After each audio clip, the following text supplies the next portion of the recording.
Hello everybody, welcome back this channel. आज अपन पढ़ रहे हैं सीपीसी का ऑर्डर 6 और रूल हमारा 15 है। ठीक है, तो जिसमें बात की गई है प्लीडिंग का सत्यापन।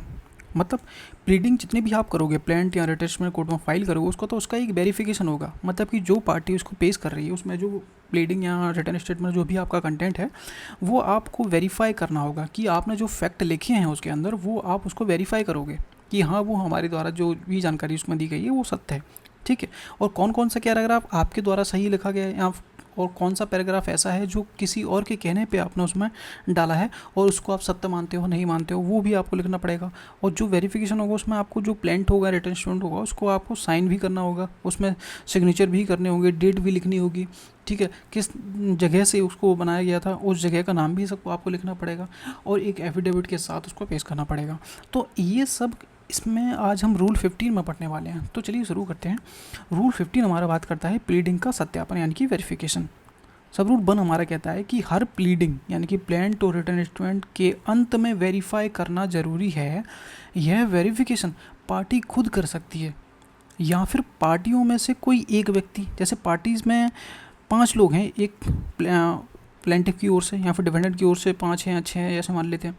ठीक है, तो उनमें से कोई एक व्यक्ति भी ये वेरीफाई कर सकता है। ठीक है, या फिर कोई और व्यक्ति भी कर सकता है जिसको अगर कोर्ट को आप सेटिस्फाई कर देते हो कि उस व्यक्ति को उस केस के फैक्ट की पूरी जानकारी है, तो आपका जो थर्ड व्यक्ति है वो भी उस वेरीफाई कर सकता है उस प्लेंट या रिटर्न स्टेटमेंट को। ठीक है, सब रूल 2 हमारा सिर्फ इतना ही कहता है कि जो वेरिफिकेशन आप कर रहे हो उसमें ये बताना आपको ज़रूरी होगा कि कौन सा पैराग्राफ आपने अपनी नॉलेज से वेरीफाई किया है और कौन सा पैराग्राफ ऐसा है जिसको आपने किसी और से सुना है, उसके आधार पे उसको आपने वेरीफाई किया है।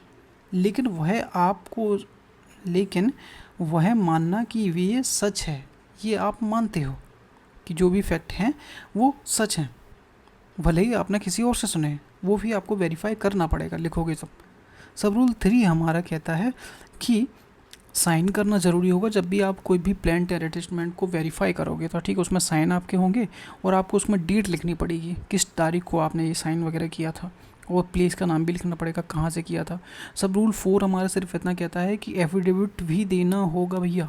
जब भी सिविल सूट में फाइल होगा, प्लेंट या रिटर्न जो भी आप फाइल करोगे, तो वेरिफिकेशन के साथ साथ में आपको एक एफिडेविट भी देना होगा जिसमें आप कहोगे कि जो बातें मैंने प्लीडिंग में लिखी हैं वे पूरी तरह से सच हैं। तो इस तरह का एक एफिडेविट भी आपको एक सिविल सूट फाइल करोगे उसमें देना होगा। अब एग्जांपल समझ लो, पूरा रूल ही क्लियर हो जाएगा। ठीक है, मैं यहाँ पे प्लेंटिफ के लिए एक एग्जांपल बनाया है, रिटर्न स्टेटमेंट के लिए नहीं है, सिर्फ एक प्लेंट वाले के लिए, जो प्लेंटिफ होता है ना उसके लिए है।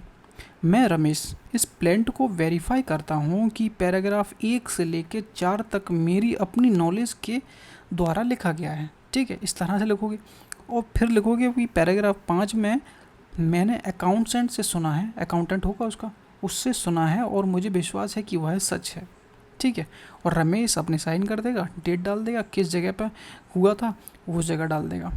अब समझो भाई ये मोटिव क्या है, उद्देश्य, पर्पस क्या है। कोर्ट को पता चले कि प्लीडिंग का कौन सा हिस्सा खुद के द्वारा देखा गया है और कौन सा हिस्सा दूसरे की जानकारी के आधार पर पता चला है।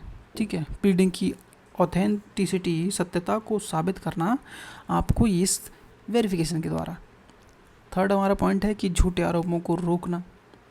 समरी तो भैया वही है जो हम पूरा रूल है कि हर प्लीडिंग को साइन करके वेरीफाई करना जरूरी है। बताना होगा कि कौन सा फैक्ट खुद की नॉलेज से है और कौन सा फैक्ट दूसरे से आपने सुना था, तो ये भी आपको लिखना पड़ेगा। जैसे आपके प्लेंट में 10 पॉइंट हैं, जैसे ठीक है 5 मान लेते हैं भाई, 4 और ये 5। अब यहाँ पर लिख दिया आपने ये मेरी नॉलेज से है, ये 2 हमारी नॉलेज से नहीं है। तो ये आपको वेरीफाई जब आप करोगे उस टाइम पे आपको लिखना पड़ेगा।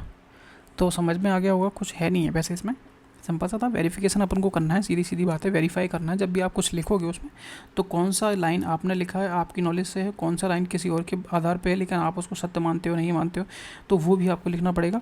और साइन वगैरह करने हैं, डेट डालनी है और सिग्नेचर करना है, एफिडेविट के साथ में पेश करना है। ठीक है, एफिडेविट क्यों? क्योंकि अगर कोई बात अगर अगेंस्ट जाती है तो आपके ऊपर क्रिमिनल केस भी फाइल हो सकता है। ठीक है, तो ये था हमारा रूल 15। वीडियो पसंद आए तो वीडियो को लाइक करना, सब्सक्राइब करना। मिलते हैं नेक्स्ट रूल में। Thank you.